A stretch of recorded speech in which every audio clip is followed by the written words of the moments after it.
We've got to stop saying we need to save the planet. The planet will go on with us or without us, and has done for millions of years, billions of years. We need to focus on saving the human. Now, for the last 125,000 years, it's never got hotter than it has in the last 2 years that it has since we've been here. So the last 2 years, hotter than any years in that last 125,000 years. Why is that not setting alarm bells off in every school, in every government institution, in every household around the world? I don't understand that. I mean, that's a critical thing to try and wrap your head around. And if we keep burning fossil fuels and continue on the path that we're on, we are going to reach a temperature increase of 3 to 5 degrees by the end of the century. We've never, ever existed as a species on the planet at that temperature. Real people, real stories, and real challenges that break the status quo. I'm your host, Živile, and welcome to Perception Paradox.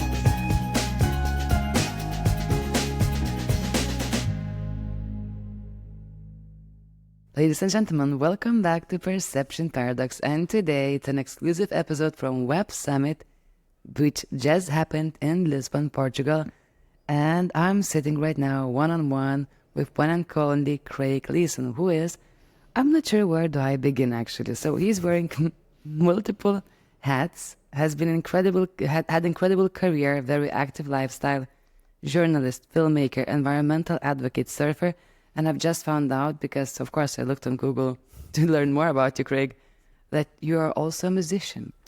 Yes, that's the fun stuff. Okay. So I play in a band called Uranus. What? and the name of the band wasn't my idea. It was the lead singer, who's a Hollywood producer.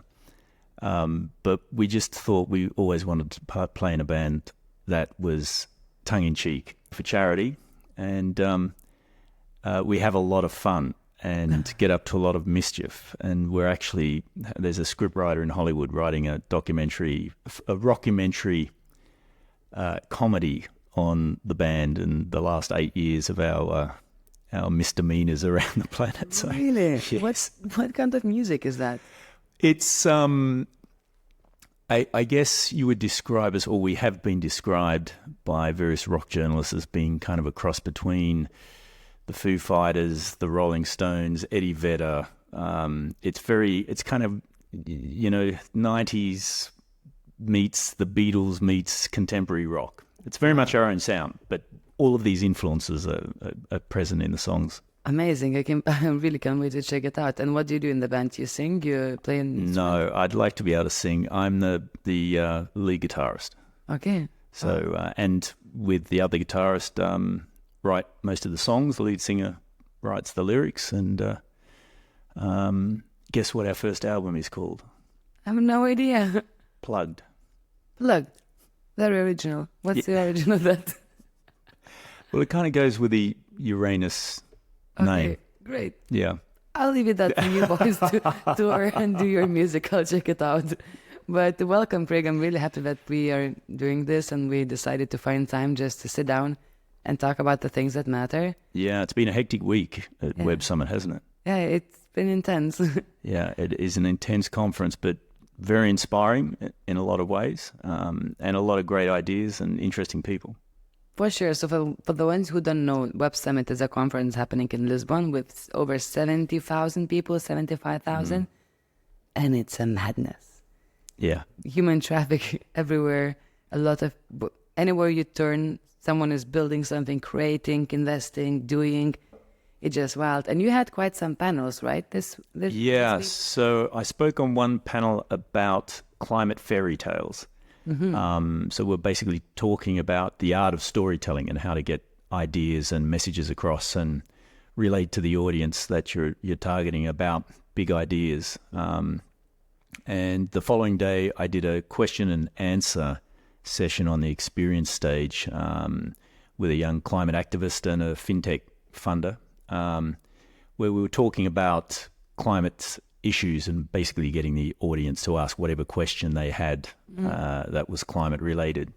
And it's interesting. It's interesting what is on people's mind. I mean, we do a lot of screenings with the films around the world, and my favorite part is the end of the panel, the film, and we have a panel discussion, and then we open up the floor, and the Q&As go on for 45 minutes, an hour, and the questions are really interesting, and it's good feedback actually as a filmmaker as to what's resonating, what's on people's mind, and some content that we may need to look into for the next story. Yeah. Have you noticed any patterns when it comes to the audience questions regarding our planet? It depends on what kind of audience you're in front of. So with kids, I do a lot of talks at schools around the world, and they are the toughest questions you could ever be confronted with. Kids have no filter. So their questions are quite often some things that I haven't even considered. So I find them very difficult, but very challenging and very honest. When we're in front of corporate people, leaders, or people in the corporate environment, it generally relates to finance and cost, and how soon these planetary life support systems are going to start crumbling. They want to know, I think, basically how much more time they have to make money before they have to transition or make a change, right? So that these feedback loops and these collapsing systems don't fully collapse and reduce the ability for anyone to make money. With scientists and academics, it's always the data. So it's okay to tell us the story, but what's the data backing that, and who did it, and what was the method, and what is the language that the scientists were talking in, because we actually almost have to reverse translate, because with the challenge of the film is actually turning science into something that everybody can understand. And that's part of the difficulty, is negotiating with the scientists that I take on these expeditions about the words they use, the sentence structure, because it's so academic. If we let them write the script on the sequences that involve the science parts, people would fall asleep in 2 minutes. It's not written for a general audience. So I spent a lot of time translating and going backwards and forwards with the scientists to make sure that the data is being accurately represented, but also that their message is. And that can lead to some interesting conversations with scientists, because they're so used to speaking to peers in a particular way. It's very difficult for them to change into a human being, so to speak, and to be able to relate to people who don't have an academic background. So I think that's one of the tricks that we employ with the films, is that we make them very relatable. And in fact, my golden rule is, when I'm writing scripts for the films, is that it has to be a script that an 8-year-old can understand. If you get the 8-year-old, you get their parents, you get the grandparents. So you've got a great spread across a wide demographic. Yeah, 100%. I've noticed when it comes to all the climate talks and on a more higher level, it's just, you wouldn't understand, but the terminology and the background information is not there. So it kind of makes you a bit distant to dig deeper into some kind of full-on researches. So that's, I think, really great way to approach it through them. And if you get on social media, onto some of the scientists' pages, and you look at what they're talking about, many of them throw up a graph, and there's squiggly bits here, and there's numbers, and then there's a statement that, oceanographic temperatures in the Indian Ocean Gyre have increased by 2%, or 2 degrees over a 15-year period, and blah, blah, blah. Most people don't have the time or the understanding to bother with sitting on that and contemplating it, because they don't understand the graph. They don't understand the message. And so it's for a very, very small audience. And I think that's been the problem we've had with a lot of these issues, is that they just, the science hasn't been able to get to the average person so they can understand the issues, because it's just too complicated. So the films that we make, we try and make them very palatable, but interesting, adventurous, dramatic in terms of landscapes,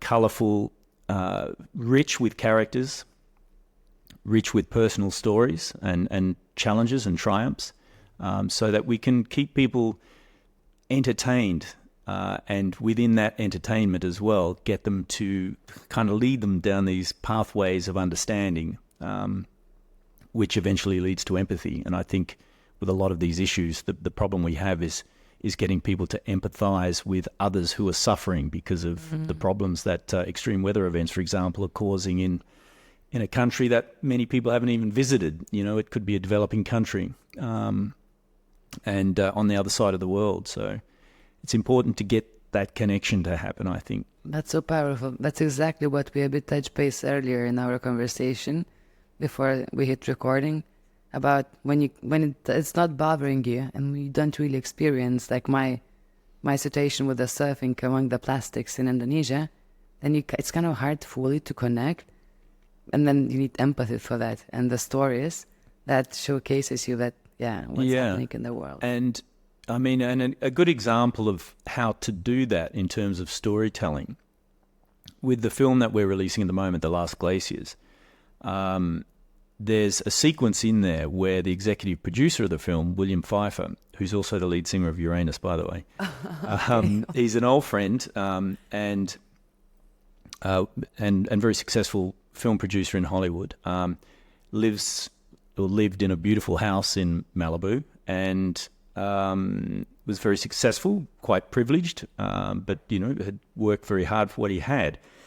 But during the California fires in 2021, and I was in California visiting at the time because his house was our headquarters for The Last Glaciers, and he was away, and his wife called and said that she was evacuating the house because a ball of fire was rolling down the hill towards them, and no way.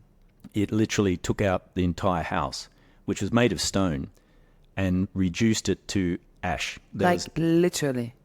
Literally rolled down the hill, melted this place. There was nothing left of it other than 6 feet of ash.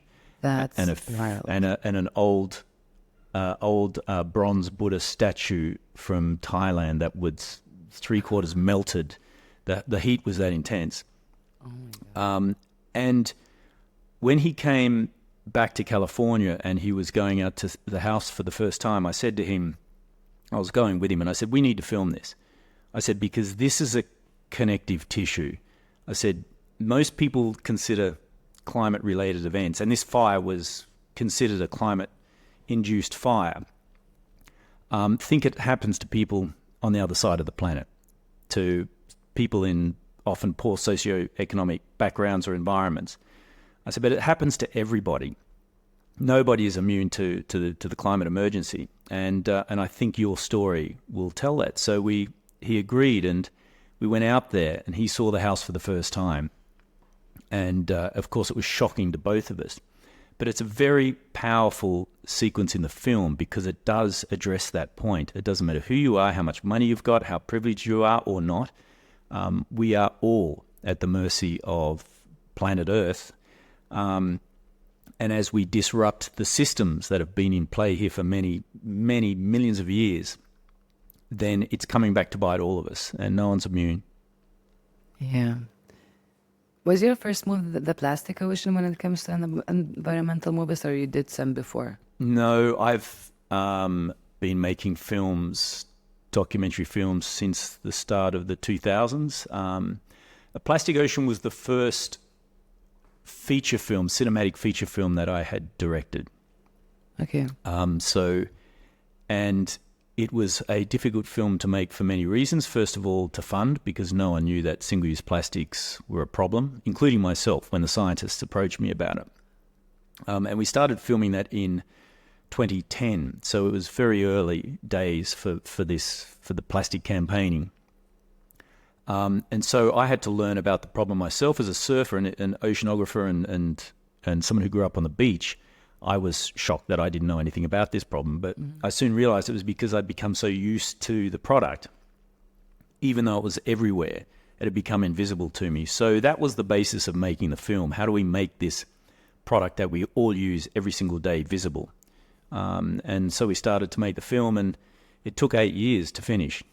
Wow. We realized halfway through the film that this wasn't just an oceans film. This is a human health film. Once we had filmed and produced data on all the marine life that was not only suffering from the product, but also how much of it was in the food chain, which meant, we get a lot of protein from the ocean. So what damage is it doing to us? So then we turned it into a human health documentary and started investigating the disruption that was happening to our own systems. It's crazy. And you mentioned that you started without having the budget for the film fully, and it was a very early.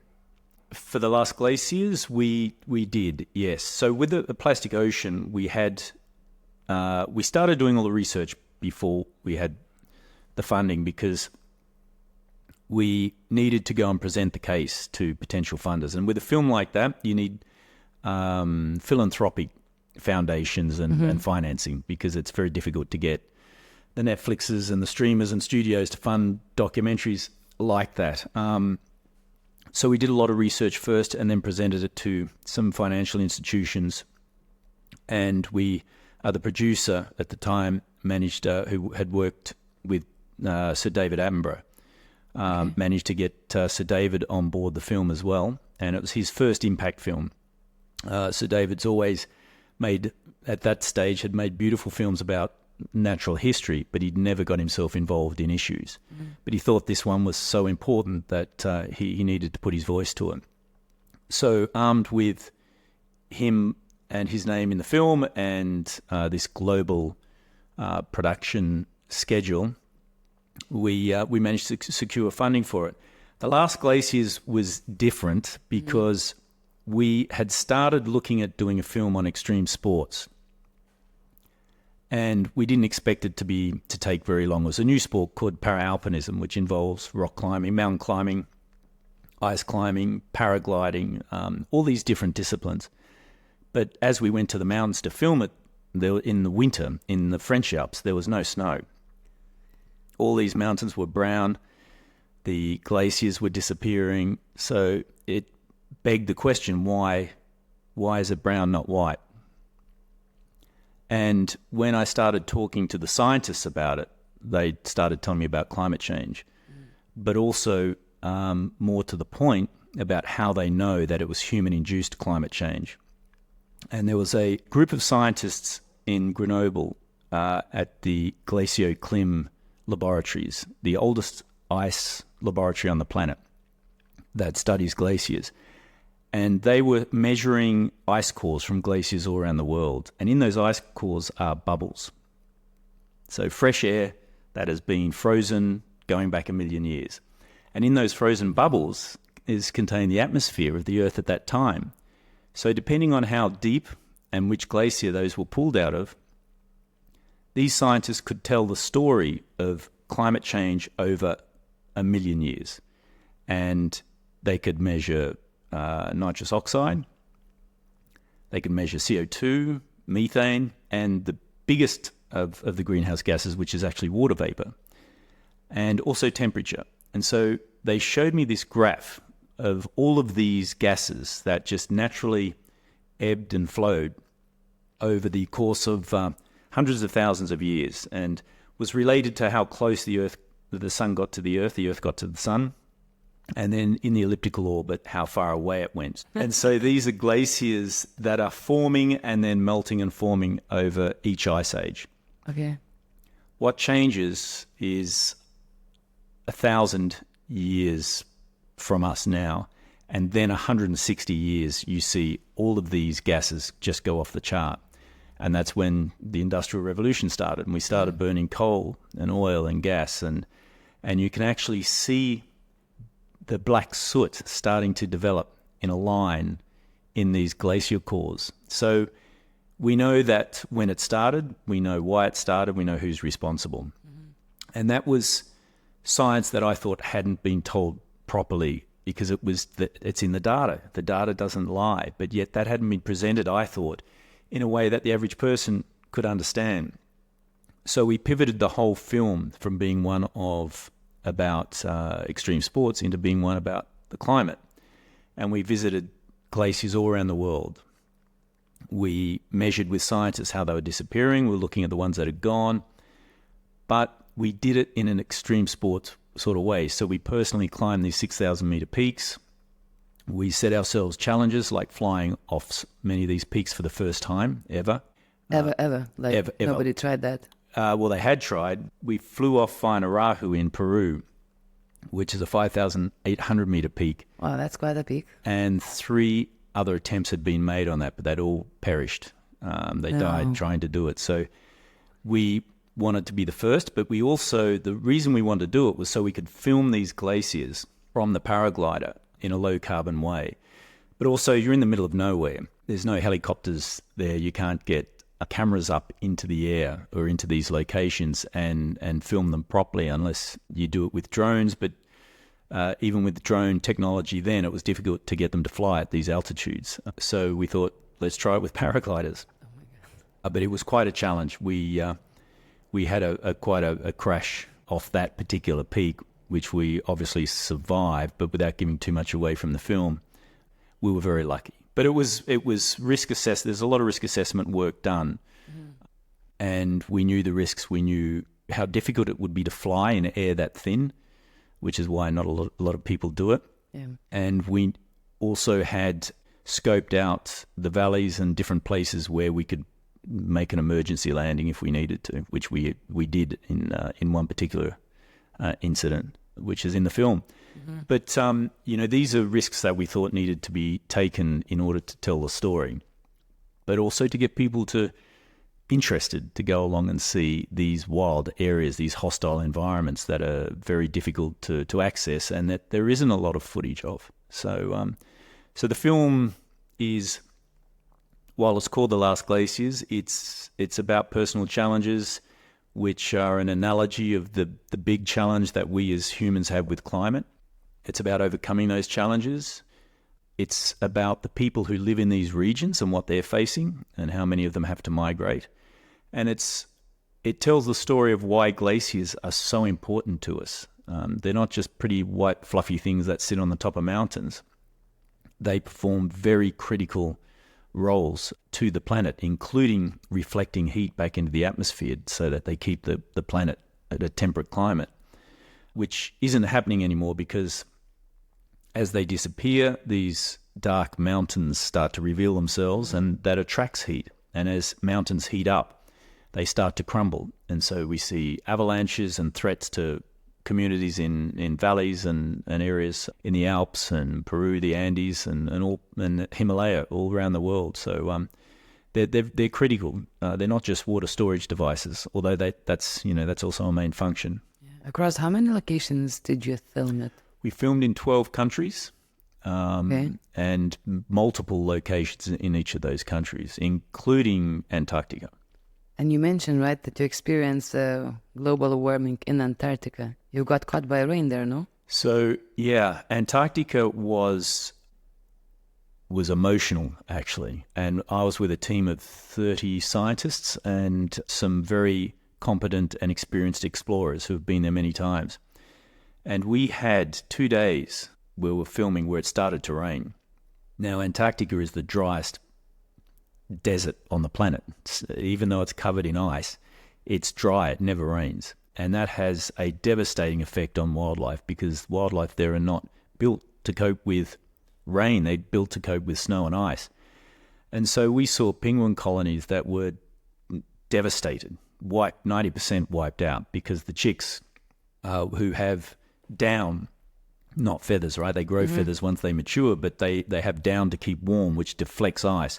When it rains, it gets wet because they can't deflect the water, and so they get hypothermic and die very quickly. We also had a couple of days where it was above 6 degrees Celsius. Very warm days. You could walk around in a T-shirt, and this is Antarctica. In Antarctica, with the T-shirt. And so, once again, the animals are not used to that kind of radiation and heat. And once again, the penguins particularly are affected because many of them are confused about the cycle of their life. So some of them who may have had chicks early in the breeding season, and maybe they lost those chicks, were encouraged by the weather to actually breed again. And so they'd have chicks late in the season, but all the other fish species and other animals are moving. And so in order to feed those chicks, the parent penguins would have to make a decision. Do they go out and waste time? Because each time they went out to get food, they were finding less and less as everything was migrating. And do they risk their own lives trying to do that and stay and look after the chicks and hope that they can mature in time so to get off the breeding ground and to become part of the migration? And so quite often you'd see a lot of baby penguins running around chasing other adults that weren't their parents, trying to get food off them because their own parents had made the choice to leave. And it's quite an emotional thing to watch these animals in such distress. That's so crazy and so wild. Well, what you're talking about, the 12 glaciers, Julia, and extreme sports, myself as a fan of it, you need to trust people. You are doing this. Who were the people you were working on the film? We had Malcolm already at Perception Paradox. He already shared a bit his point of view. I'm curious to share. Yeah, well, for me, that was even more important because I have a deep fear of heights. I'm an oceans guy, not a mountains guy. Yeah. All right, that's more interesting now. Yeah, so it took 12 months. We trained in Chamonix for 12 months, climbing peaks, getting me used to being on 1 foot wide ridges with 2,000 meter drops on either side, rock climbing, 12 pitch faces, and doing all this sort of thing. And there were quite a few, there were countless times where I was in a situation where I was just thinking, how the hell do I get down from here?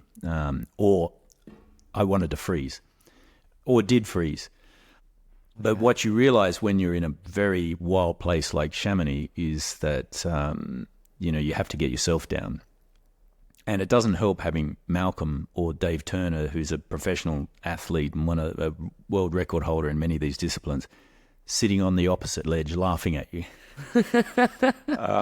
And they had a lot of fun putting me into these compromising situations.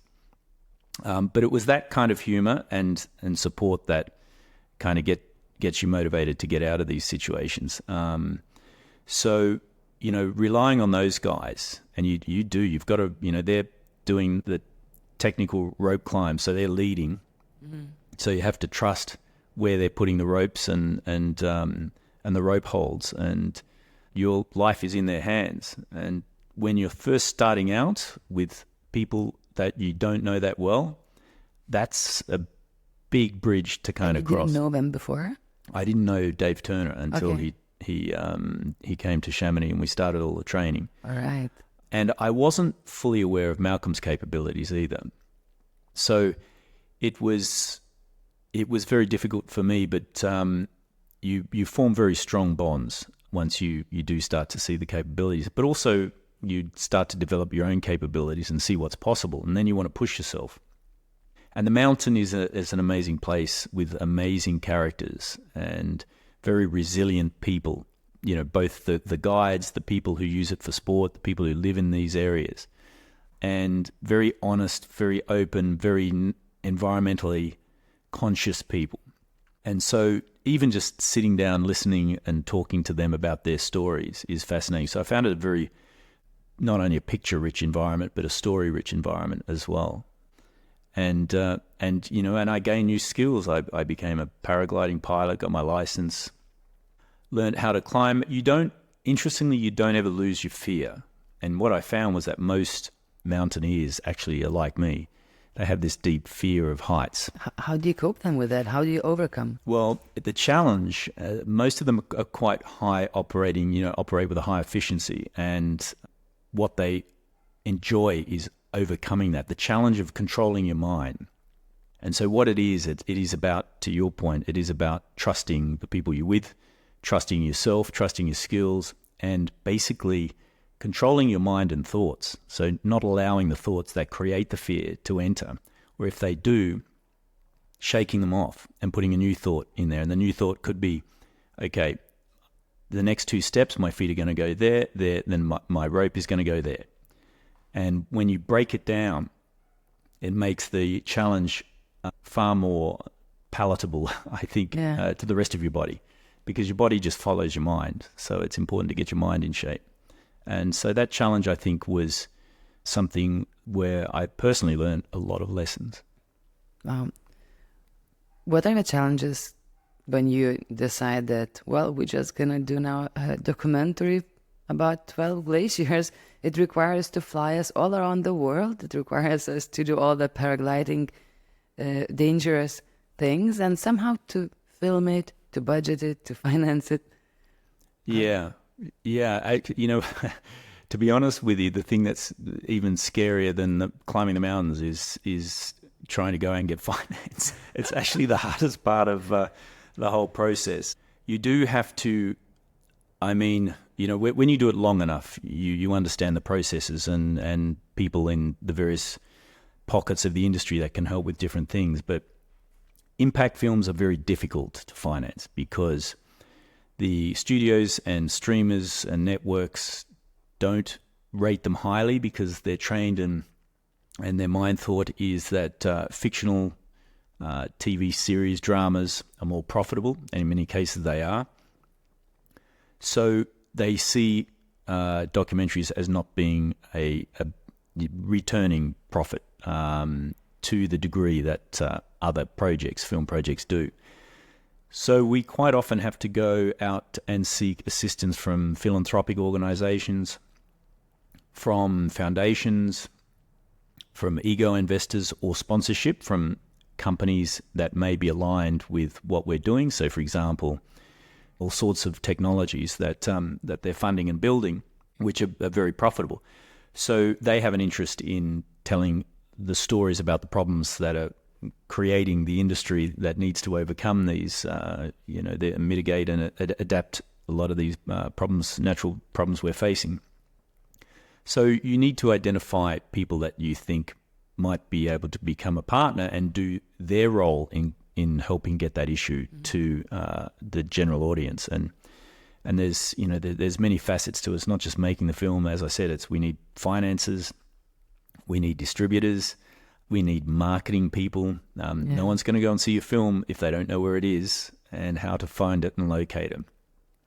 So these are all best to do all that before you start filming. You mean the fundraising before you start filming? Right? All of that. You've got to have everything in place because otherwise it becomes very expensive and you become out of pocket very quickly. And you can't make films if you're broke. So my number one advice to filmmakers is get your funding in place first and get it all signed off, and all your partnerships, distribution, marketing. Always hold 30% of your budget for marketing because it's just as important as actually making the film. And have all that in place before you actually go out and shoot anything. Now, having said that, I broke my own rules with The Last Glaciers. That's what I was about. Which is the most expensive film that I've ever made. Oh, my God. But we did it because the issue was so important, so compelling, and nobody else was doing it or telling that story. And I was a bit cocky, I guess, and thought that we would be able to find the funding on the way. And so, and we still are. We're still trying to cover the cost of that film because climate, when we started, was a very divisive issue. Only 34% of Americans even considered climate as to be a thing. And when did you start the film? In 2016. Okay. So, and it's taken it took 7 years to make. We had, of course, as many people did, interruption to the post-production phase with COVID. But we managed to release a 40-minute educational version on IMAX in 2022, which was fantastic to get these beautiful big landscape mountain pictures up onto a giant screen, and also the issue. And it was the first issues-driven film that IMAX has supported and converted into an IMAX film.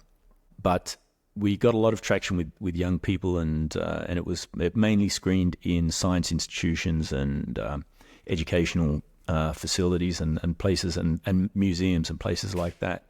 But we always, the big goal always was to do the cinematic feature version. And And we finished that, and then Antarctica. There was something missing in the film, and I realized it was Antarctica, and this Antarctic expedition came up. So finished the film and realized that something is missing. Yeah, there's just one story that we hadn't told, and it needed to be rounded. We needed to show people that all of these pristine environments were being compromised, even the polar region. And we managed to convince NASA to take us into their polar survey. They have a project called Ice Bridge Project, where they have 2 satellites that measure ice over the polar regions, and they complement that with a 4-engine DC-8 that's been retrofitted with new engines and a flying laboratory. And so we flew across Antarctica on 12-hour missions all the way across the continent at 500 feet in many cases, measuring the ice and the topography under the ice and the thickness of the ice, measuring the gravitational pull of the ice. And with that data, the scientists were able to measure the movement of ice within 1 centimeter. So if the ice on that continent moved 1 centimeter, they would know about it. Whoa. And at the end of that mission, and we were the first to fly with NASA, and for them to allow a documentary film crew to go with them, I interviewed the head, John Sontag, of the mission. And I said to him, so how much ice are we losing? And he said this figure that was something like 29.3 trillion metric tons, blah, blah, blah. And I looked at him and I said, I have no idea what that looks like. I can't visualize that. I mean, tell me in a way that compares it to something that I can understand. And so he went away. He said, give me a day. He went away and he came back and he said, so we've measured it up. He said, we're losing ice in Antarctica the size of the Titanic every 10 seconds. No. Now, that's a visual I could deal with, and I could put in the film, right? Everybody can kind of get an idea of what that looks like. So that's a lot of ice that's running off the land and into the water, and that's why we have sea level rise at the moment that's threatening Pacific Islands and island communities around the world. Is that why we were saying the other day that we should not focus on saving the planet, we should focus on saving humanity? Yeah, so that was my final comment at in my talk yesterday at Web Summit. I said, the problem we've got is how we tell the story. We've got to stop saying we need to save the planet. The planet will go on with us or without us, and has done for millions of years, billions of years. We need to focus on saving the human. Now, for the last 125,000 years, it's never got hotter than it has in the last 2 years that it has since we've been here. So the last 2 years, hotter than any years in that last 125,000 years. Why is that not setting alarm bells off in every school, in every government institution, in every household around the world? I don't understand that. I mean, that's a critical thing to try and wrap your head around. And if we keep burning fossil fuels and continue on the path that we're on, we are going to reach a temperature increase of 3 to 5 degrees by the end of the century. That's wild. We've never, ever existed as a species on the planet at that temperature. Yeah, but, okay, so as individuals, so there's a lot of information about this, all the crisis, and all the numbers are shocking. We can clearly see also the floods coming in, but the recent floods in Spain. In Valencia. It was wild. Yeah, and I was there, actually. You were there? In Barcelona, Mallorca at the time. And, there's all this online conspiracy that it never happened. And this is from people who don't even live in Europe. And it's absolute garbage. I mean, it happened. I saw it with my own eyes. The data's there. I'm telling you right now. And it's all climate induced. These are extreme weather events that, and don't get me wrong, we've always had extreme weather, but we're having more of them, and they're more extreme every year because of the increases in temperature. But, okay, so what can we do as a humanity then to... This is important. I think people are starting to get jaded by stories of death and destruction. And, we still need to hear that because that's the reality. But I do think we need to empower people to do something about it. I make a point with all my films that in the third act, it's all about solutions, because I want people to leave the cinema thinking there's something I, as an individual, can do. My part in this is this. I don't want people leaving the cinema thinking they've been shot through the head and there's nothing they can do. So it is important to present solutions, but also to talk about them. And we're not doing enough of that in the media, I don't think. We see a lot of the issues with political leadership not being focused on climate, pollution, all of these critical earth issues that affect all of us. So we think that nothing's being done, but it is. And there's a lot of money going into solutions because it is profitable. This is an area where you can make a lot of money now, and you can make it doing the right thing. And that's a talk I give young entrepreneurs, is it's okay to profit, and particularly okay if you're profiting with technology, with businesses that solve a lot of these climate, pollution, biodiversity issues. So I think it's important that we start to focus on that and tell those stories. And I've just finished a 3-part documentary series where we focused on heavy industries that are major polluters, what we call hard to abate industries. They release a lot of CO2 and other greenhouse gases. And we focused on leaders, climate leaders, environmental leaders, in terms of the sustainability of their processes and the production that they do, to demonstrate that, for example, in the cement industry, which is considered a highly polluting industry and is, and that's largely not just because of the process of making the cement, but the material itself. The rock that they crush contains CO2, and when you crush it and heat it to make the clinker for cement, it releases that CO2. So up to 50% of the CO2 produced by cement industry is actually contained in the material. So they are looking at ways of recycling old cement so that they're not bringing in raw materials and continually releasing the CO2. So they're now developing systems that allow them to crush and reprocess cement from old buildings that have been knocked down, for example. They're in the textile industry. They can process their waste, including the water, which is filled with dye and chemicals and things from the process of making garments. They can now filter that water back to a clarity and a quality where it's drinkable, which means they can put it back into the water system, the natural water system. And there's one company that we focused on, which is using renewable energy as well to drive the factories, and it also has a goal, a target of, by 2030, not using any virgin materials.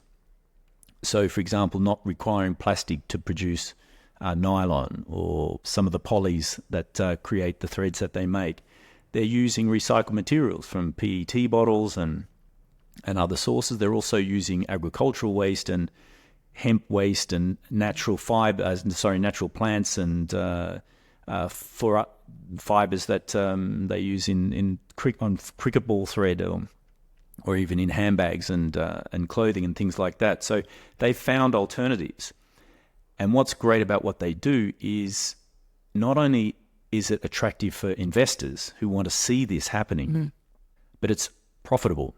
And they're actually making profit on it, which in turn drives more investors to the business that they do, which makes it easier for them to continue to do the research and development and develop more and more ideas to reach these goals.